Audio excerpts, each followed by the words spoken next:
Hello, CBC. I guess I get the fancier lectern here. Everybody, please have a seat. Have a seat. I know it's late. You're ready for the after parties? I should have ditched the speech and brought my playlist.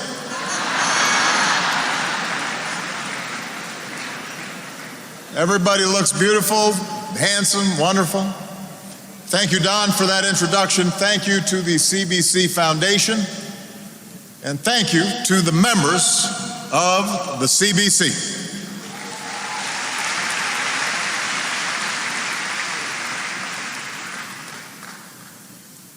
On the challenges of our times, from giving workers a raise to getting families health coverage, on the threats of our time, from climate change to nuclear proliferation, members of the CBC have been leaders moving America forward.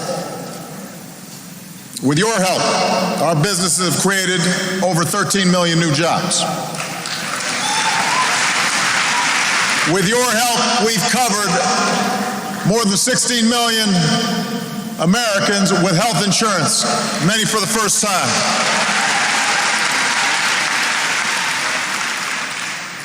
Three years ago, Republicans said they'd get the unemployment rate down to 6% by 2017. It's down to 5.1 right now.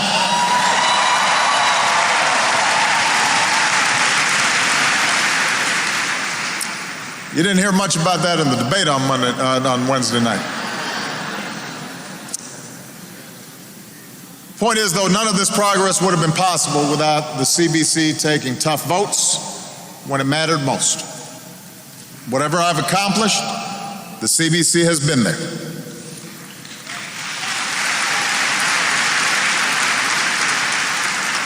I was proud to be a CBC member when I was in the Senate. I'm proud to be your partner today. But we're not here just to celebrate. We're here to keep going.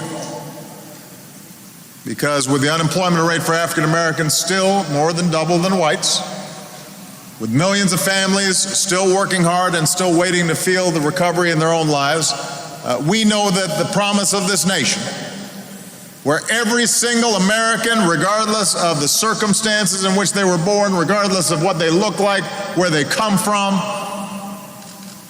has the chance to succeed, that promise is not yet fulfilled. The good thing about America, the great project of America, is that perfecting our union is never finished. We've always got more work to do. And tonight's honorees remind us of that. They remind us of the courage and sacrifices, the work that they've done, not just at the national level, but in local communities all across the country. We couldn't be prouder of them. The heroes of the Civil Rights Movement, whom we lost last month, remind us of the work that remains to be done. American heroes like Louis Stokes and Julian Bond and Amelia Boynton Robinson. You know, Ms. Robinson, some of you know, earlier this year, my family and I joined many in Selma for the 50th anniversary of that march. And as we crossed the Edmund Pettus Bridge, I held Miss Amelia's hand. And I thought about her and all the extraordinary women like her who were really the life force of the movement.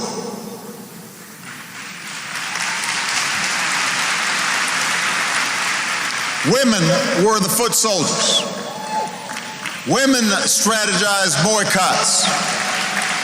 Women organized marches. Even if they weren't allowed to run the civil rights organizations on paper, behind the scenes, they were the thinkers and the doers, making things happen each and every day, doing the work that nobody else wanted to do. They couldn't always prophesize from the pulpits, but they led the charge from the pews. They were no strangers to violence. They were on the front lines. So often they were subject to abuse, dehumanized, but kept on going, holding families together. Mothers were beaten and gassed on Bloody Sunday. 4 little girls were murdered in a Birmingham church. Women made the movement happen. And of course, black women have been a part of every great movement in American history.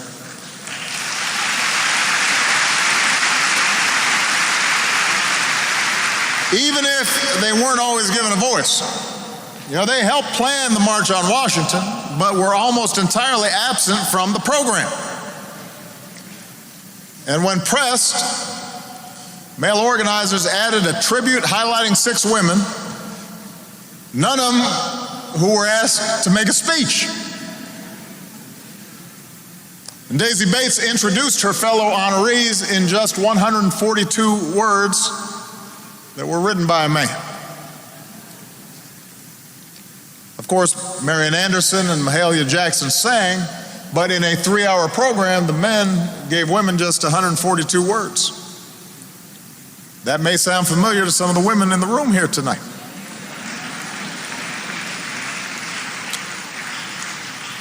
The organizers even insisted on 2 separate parades, male leaders marching along the main route on Pennsylvania Avenue and leaders like Dorothy Height and Rosa Parks relegated to Independence Avenue. America's most important march against segregation had its own version of separation. Black women were central in the fight for women's rights, from suffrage to the feminist movement. And yet, despite their leadership, too often they were also marginalized. But they didn't give up. They didn't let up. They were too fierce for that. Black women have always understood the words of Pauli Murray, that hope is a song in a weary throat. It's thanks to black women that we've come a long way since the days when a girl like Ruby Bridges couldn't go to school, when a woman like Amelia couldn't cast her vote, when we didn't have a Congressional Black Caucus and its 20 women members.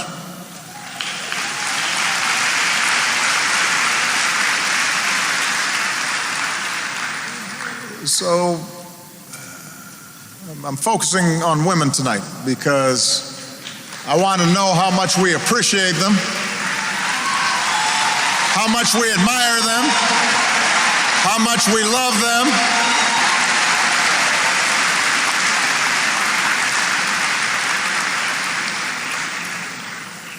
And I want to talk about what more we have to do to provide full opportunity and equality for our black women and girls in America today. Because all of us are beneficiaries of a long line of strong black women who helped carry this country forward. Their work to expand civil rights opened the doors of opportunity, not just for African Americans, but for all women. For all of us, black and white, Latino and Asian, LGBT and straight, for our first Americans and our newest Americans. And their contributions in every field as scientists and entrepreneurs, educators, explorers, all made us stronger. Of course, they're also a majority of my household. So I care deeply about how they're doing. Now, the good news is, despite structural barriers of race and gender, women and girls of color have made real progress in recent years. The number of black women-owned businesses has skyrocketed. Black women have ascended the ranks of every industry. Teen pregnancy rates among girls of color are down, while high school and 4-year college graduation rates are up. That's good news. But there's no denying that black women and girls still face real and persistent challenges. The unemployment rate is over 8% for black women. And they're overrepresented in low-paying jobs, underrepresented in management. They often lack access to economic necessities like paid leave and quality, affordable child care. They often don't get the same quality health care that they need and have higher rates of certain chronic diseases, although that's starting to change with Obamacare.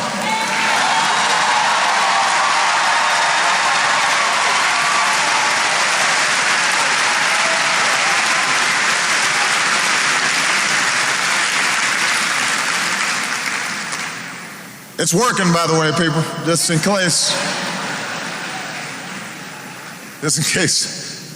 you needed to know.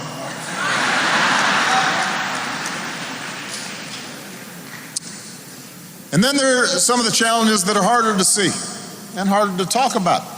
Although Michelle, our outstanding, beautiful First Lady, talks about these struggles.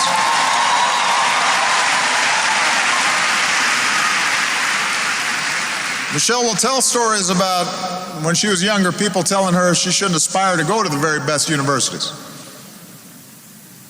And she found herself thinking sometimes, well, maybe they're right. Even after she earned 2 degrees from some of the best universities in America, she still faced the doubts that were rooted in deep social prejudice and stereotypes, worrying whether she was being too assertive, or too angry, or too tall. I like tall women, but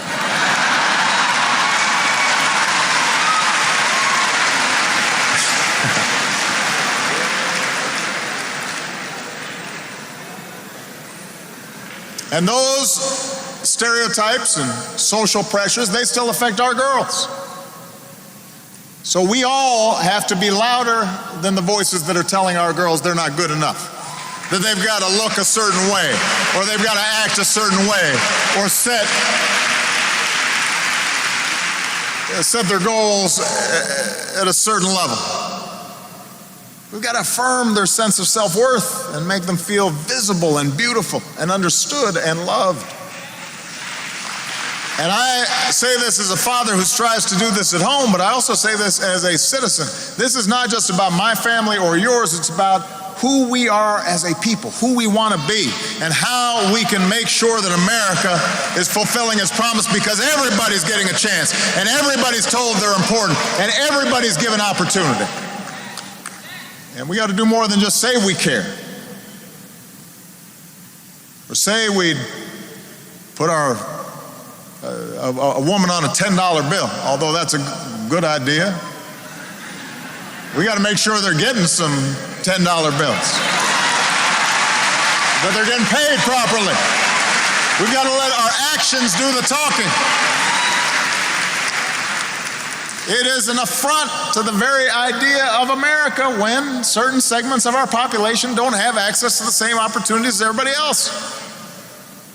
It makes a mockery of our economy when black women make 30 fewer cents for every dollar a white man earns.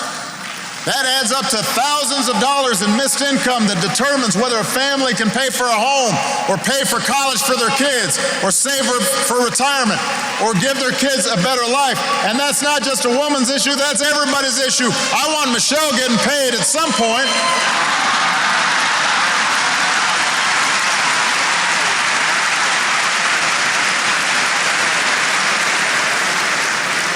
We've got an outstanding former Secretary of State here who is also former First Lady, and I know she can relate to Michelle when she says, how come you get paid and I don't?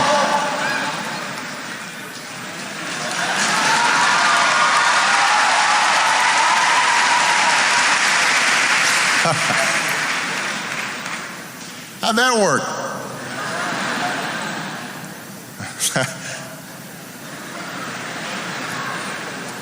When women of color aren't given the opportunity to live up to their God-given potential, we all lose out on their talents. We're not as good a country as we can be. We might miss out on the next Mae Jemison or Ursula Burns or Serena Williams or Michelle Obama. We want everybody to be on the field. We can't afford to leave some folks off the field. So we're going to have to close those economic gaps so that hardworking women of all races, and black women in particular, can support families and strengthen communities and contribute to our country's success. So that's why my administration is investing in job training and apprenticeship to help everybody, but particularly help more women earn better paying jobs, and particularly in non-traditional careers. It's why we're investing in getting more girls, and particularly girls of color, interested in STEM fields, math and science and engineering, and help more of them stay on track in school. It's why we're going to continue to fight to eliminate the pay gap. Equal pay for equal work. It's an all-American idea. It's very simple. And that's why we're going to keep working to raise the minimum wage, because women disproportionately are the ones who are not getting paid what they're worth. That's why we're fighting to expand tax credits that help working parents make ends meet. Closing tax loopholes for folks who don't need tax loopholes to pay for it. It's why we're expanding paid leave to employees of federal contractors. And that's why Congress needs to expand paid leave for more hardworking Americans. It's good for our economy. It's the right thing to do. No family should have to choose between taking care of a sick child or losing their job.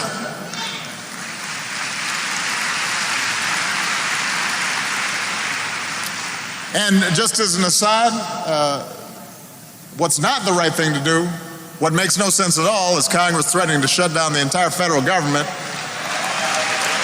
if they can't shut down women's access to Planned Parenthood. That's not a good idea. Congress should be working on investing things that grow our economy and expand opportunity, and not get distracted and inflict the kind of self-inflicted wounds that we've seen before on our economy. So, that's some of the things we need to do to help improve the economic standing of all women, to help all families feel more secure in a changing economy. Before I go tonight, I also want to say something about a topic that's been on my mind for a while, another profound barrier to opportunity in too many communities, and that is our criminal justice system. I spoke about this at length earlier this year at the NAACP, and I explained the long history of inequity in our criminal justice system. We all know the statistics. And this summer, because I wanted to highlight that there were human beings behind these statistics, I visited a prison in Oklahoma, the first president to ever visit a federal prison. And I sat down with inmates and I listened to their stories. And one of the things that struck me was the crushing burden their incarceration has placed not just on their prospects for the future, but also for their families, the women in their lives, children being raised without a father in the home. The crushing regret these men felt over the children that they left behind. Mass incarceration rips apart families. It hollows out neighborhoods. It perpetuates poverty. We understand that in many of our communities, they're under-policed. The problem is not that we don't want active, effective police work. We want and admire and appreciate law enforcement.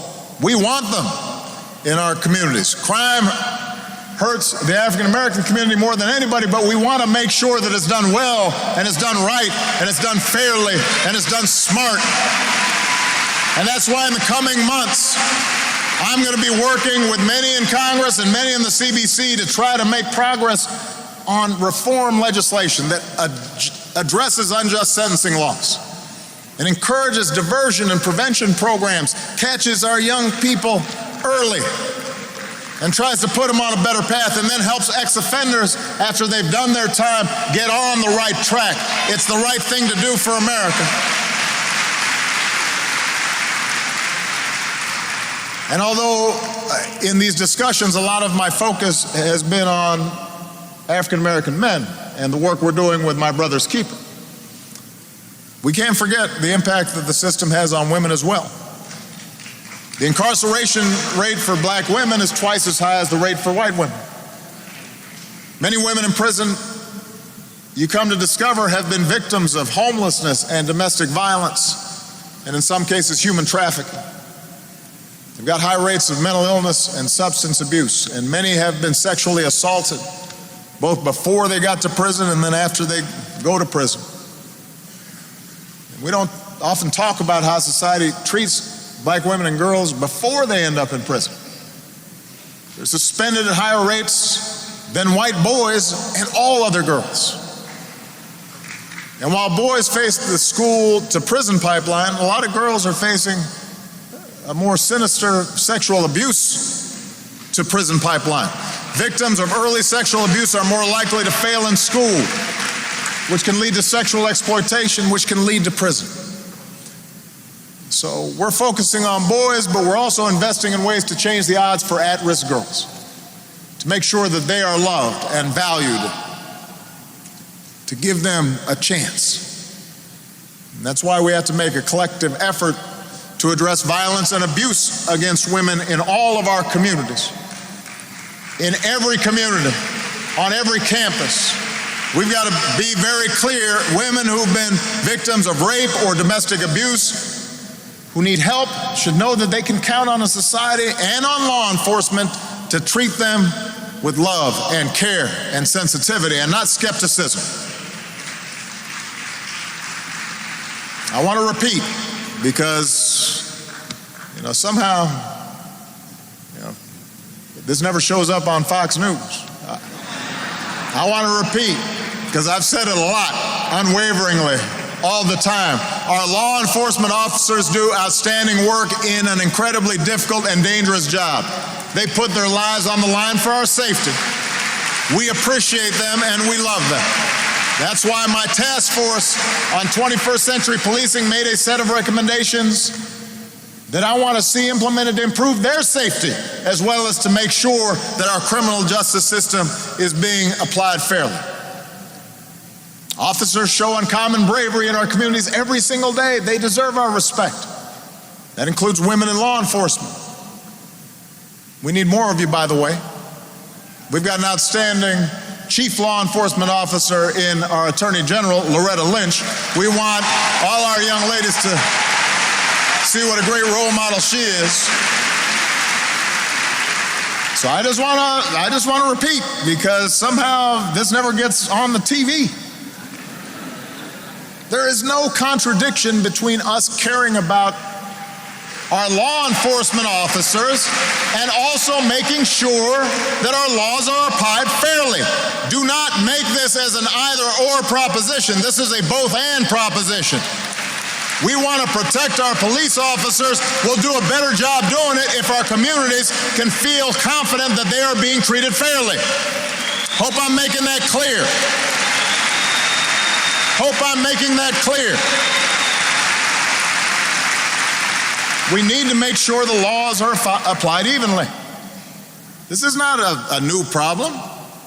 It's just that in recent months, in recent years, suddenly folks have videos and body cameras and social media. And so it's opened our eyes to these incidents. And many of these incidents are subject to ongoing investigation, so I can't comment on every specific one, but we can't avoid these tough conversations altogether. That's not going to help our police officers, the vast majority who do the right thing every day, by just pretending that these things aren't happening. That's not going to help build trust between them and the communities in which they serve. So these are hard issues, but I'm confident we're going to move forward together. for a system that is fairer and more just. We've got good people on both sides of the aisle that are working with law enforcement and local communities to find a better way forward. And as always, change will not happen overnight. It won't be easy. But if our history has taught us anything, it's taught us that when we come together, when we're working with a sense of purpose, when we are listening to one another, when we assume the best in each other rather than the worst, then change happens. Like every parent, I can't help to see the world increasingly through my daughter's eyes. And on that day, when we were celebrating that incredible march in Selma, I had Miss Amelia's hand in one of my hands, but Michelle had Sasha's hand, and my mother-in-law had Malia's hand, and it was a chain across generations. And I thought about all those women who came before us, who risked everything for life and liberty and the pursuit of happiness, so often without notice, so often without fanfare. Their names never made the history books.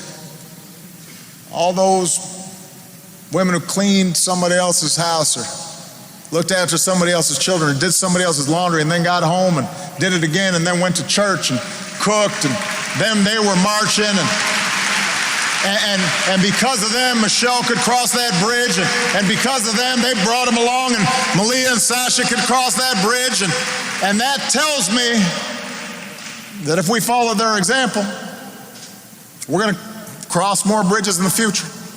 If we keep moving forward, hand in hand, God willing, my daughter's children will be able to cross that bridge in an America that's more free and more just and more prosperous than the one that we inherited. Your children will too. Thank you, CBC. God bless you. God bless you.